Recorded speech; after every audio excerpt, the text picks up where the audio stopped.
You know, I have given a lot of free passes to DE. I was going to make a Let's Rant about their shady mod situation, but they supposedly addressed that, so I let that somewhat slide. It got mentioned in a few podcasts, but not a mainline video. Then, they had another major content drought, but they seemed to understand what was going on and were going to try and fix it. So, I let that slide. Then TennoCon happened, and that was the most meh video game presentation that year. It wasn't awful, but it had very few things that were new, and those that were ended up being CGI trailers. For a bit, I thought it was E3, and I was waiting for DE to leak their media contacts. At that point, I grew frustrated, and I burnt out. I was tired of DE's shenanigans, and I wrote half a Let's Rant about it, but I got distracted by Fire Emblem and couldn't really be bothered to finish it because, let's be real, right now, Warframe wasn't worth it. However, DE has decided to pull from the Ubisoft playbook and fix a problem they caused. Around May of this year, DE implemented a nerf to certain looting warframes because of an exploit. They didn't remove the actual exploit, they nerfed the frames, specifically Hydroid and Necros, whose entire purpose is to help make farming tolerable. Not easy, just tolerable. The community was not happy, but since there wasn't enough of an uproar and Jim Sterling had more important things to talk about, nothing was done. Today, as of writing this, I looked at the Warframe subreddit to see a bunch of memes about a new mod booster. Turns out, while I was waging turn-based warfare in Fire Emblem, Atlas Prime got this sweet bonus of a mod booster as an extra, with future implementation as a market or barrow item. Browsing is always free. How fortunate for you. Really? The Warframe community acts like DE is the golden child of free-to-play, and for the most part, they were.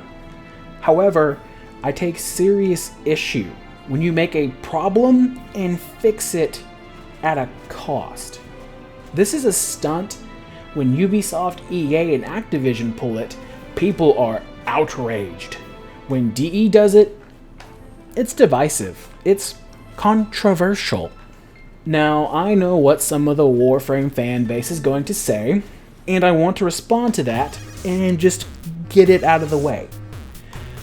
The usual culprits are, it's a free-to-play game. You don't have to play it. You don't have to buy the Prime Access. To the first one, you are correct. I don't have to play this. But if you keep that attitude, no one will want to play this. Me criticizing the game is me saying, hey, I like this, but this direction doesn't feel right. What if we don't try to emulate Activision? And on the other point, yeah, you're kinda right. But here's the issue. People will buy this. DE will probably make money from this and think it's okay to degrade the player experience for the sake of profit. Sure, they have to. It's a free-to-play game, and they have people they need to pay and lights they need to keep on. I get it. It's a business. However, when that business starts implementing unfair and non-competitive pricing, there starts to be an issue. Warframe isn't the only free-to-play darling anymore. Destiny 2 is going free-to-play. I know the fanboys don't like that comparison, but it's here now. Destiny 2 is now in the same realm as Warframe. Sure, the games have very vast differences, but they are now in the same pool.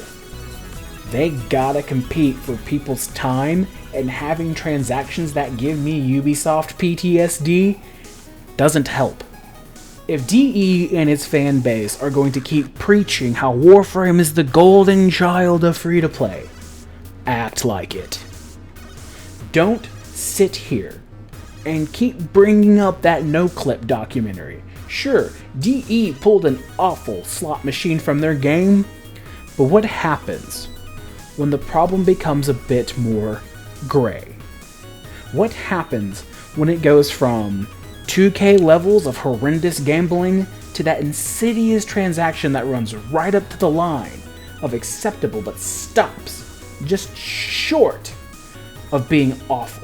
Is that the baseline DE really wants to go off of? Is that what we should expect from what the game community calls free-to-play done right? I don't think so. They nerfed frames that made farming easier rather than removing the supposed exploit. Then they offer something to get around that nerf. If you removed the developer name, that sounds like an EA tactic. That sounds like something Ubisoft would most definitely do.